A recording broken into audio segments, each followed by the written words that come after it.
Hello everyone, welcome to English Literature Notes.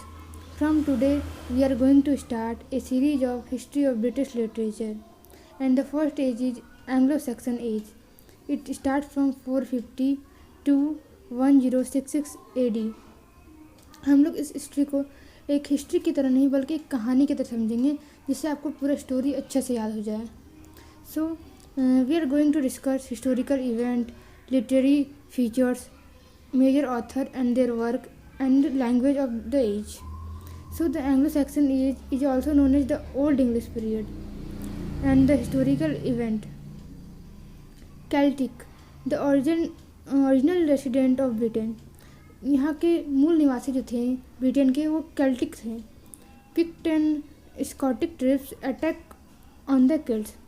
और कुछ जनजाति लोग पिक्ट्स और स्कॉटिश लोग आगे हमला करते हैं ब्रिटेन में. Roman king has powerful military force.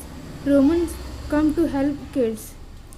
अब क्या होता है कि केल्ट के पास इतना फोर्स नहीं होता, इतना मिलिट्री फोर्स नहीं होता कि वो खुद अपना बचाव कर सके. इसलिए उन्होंने खुद इनवाइट करते हैं रोमन को कि आओ और मेरी मदद करो. तो रोमन एक अच्छे साम्राज्य से बिलोंग करते हैं और उनके पास अच्छे मिलिट्री फोर्स भी थे, तो वो आते हैं केल्ट का हेल्प के लिए. Bring Latin language, alphabet and Christianity.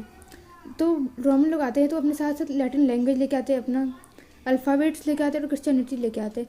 जैसे कि हम जानते हैं कि कोई दूसरे देश से आ रहा है हमारे यहाँ, तो वो अपना लैंग्वेज, अपना जो भी रूल्स है, कल्चर है, अपना लेके आएंगे. जैसे कि हमारे इंडिया में ब्रिटेन से लोग आए थे तो इंग्लिश लैंग्वेज लेके आए थे, अपना क्रिश्चियनिटी को लेके आए थे. तो सेम वे हम रोमन को भी देखते हैं कि रोमन जब आए हैं ब्रिटेन में तो अपने लैंग्वेज एंड कल्चर को लेके आ रहे हैं. Made Horacian wall to save themselves from Picts. वो क्या करते हैं रोमन लोग, एक ऐसा वॉल बना देते हैं जिससे कि हमला कर न पाए वो ब्रिटेन में. पीसफुल को एग्जिस्टेंस बिटवीन रोमन एंड केल्ट. उसके बाद रोमन और केल्ट आराम से रहने लगते हैं. दोनों में से किसी को एक दूसरे का प्रॉब्लम नहीं था, वो लोग खुद मिलजुल के रह रहे थे. Then Visigoth tribes attack to Rome in 407 AD. Romans left Britain to save their land.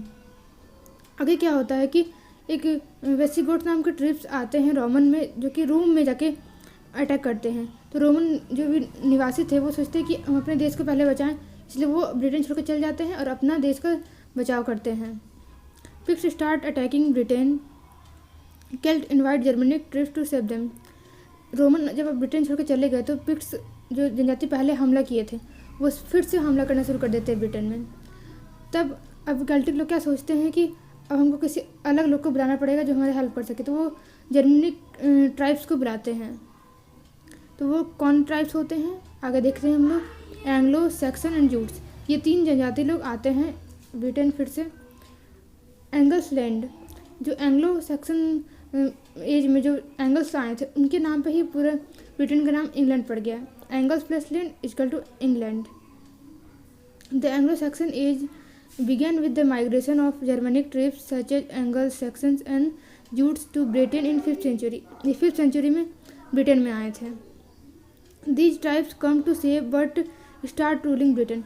ये आए थे बचाव के लिए, लेकिन इन लोग का अच्छा से जैसे रोमन और केल्ट का चल रहा था, अच्छा से भाईचारा से रह रहे थे. ये लोग ऐसा नहीं था, ये यहाँ पे आके रूल करने लगे. He displaced the Roman British population and stabilized various kingdom. वो रोमन और ब्रिटिश को हटा देते हैं और अपना किंगडम स्टार्ट कर देते हैं. Heptarchy. England during this era was characterized by the heptarchy, a period when the land was divided into 7 separate kingdom. Northumbria, Mercia, East Angelica, Essex, Kent, Sussex and Wessex. So ये 7 major kingdom थे Anglo Saxon age में. Next हम लोग देखते हैं कि कैसे Alfred, जो एक उस समय के बहुत ही इम्पोर्टेंट किंग थे, वो कैसे अपना ब्रिटेन का बचाव करते हैं फ्रॉम विक्सिंग इन्वेंशन. जैसे कि हम लोग जानते हैं कि उस समय बहुत सारे लोग आके एक देश में दूसरे देश में हमला करते रहते थे. तो विक्सिंग नाम के कुछ लोग आए थे जो कि ब्रिटेन में हमला कर रहे थे, लेकिन किंग अल्फ्रेड उनसे लड़ते हैं और अपन जीत जाते हैं और विक्सिंग को ब्रिटेन छोड़ के जाना पड़ता है. नेक्स्ट हम लोग देखते हैं कि कैसे नॉर्मन कॉन्क्वेस्ट होता है और कैसे एंग्लो सैक्सन एज का एंड होता है.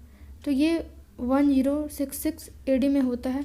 इसको हम लोग बैटल ऑफ हेस्टिंग के नाम से जानते हैं.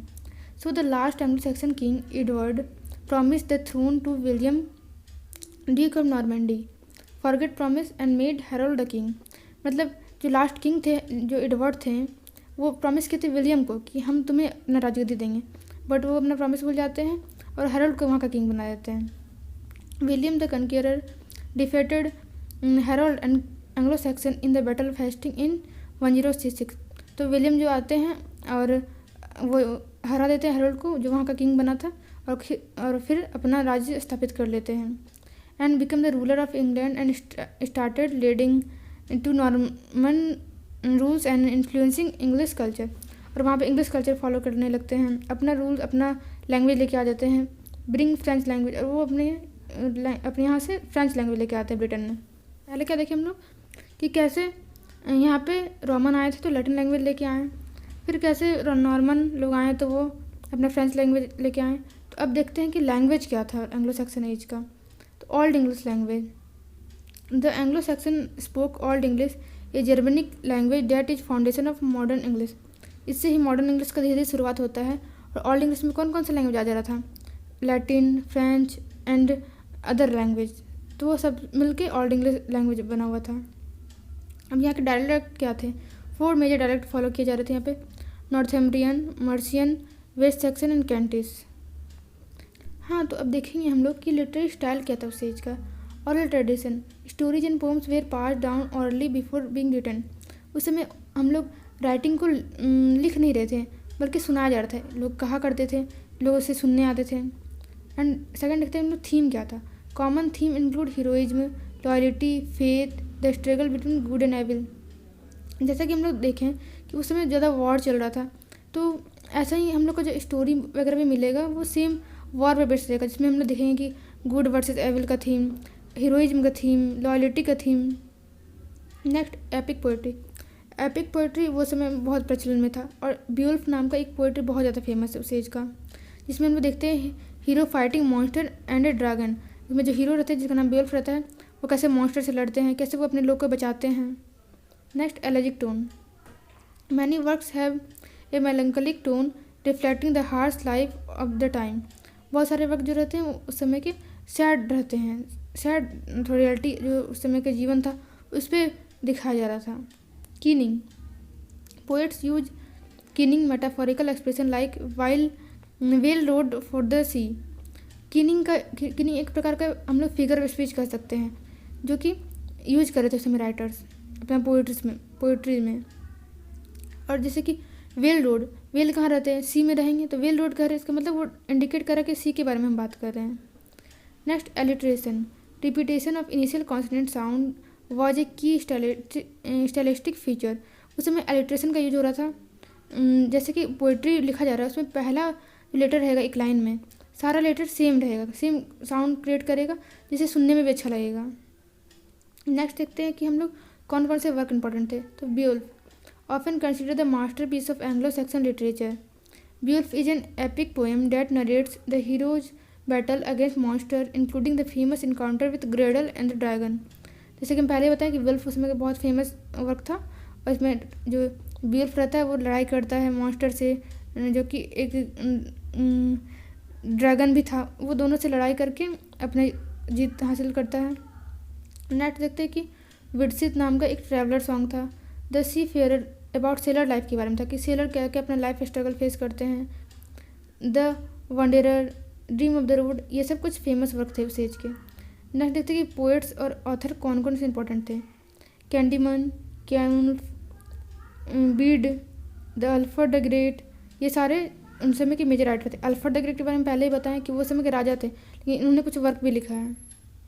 So the Anglo Saxon age led the foundation of English literature and culture despite the Norman conquest, including French influence, element of old English persists shaping the English language and literary tradition.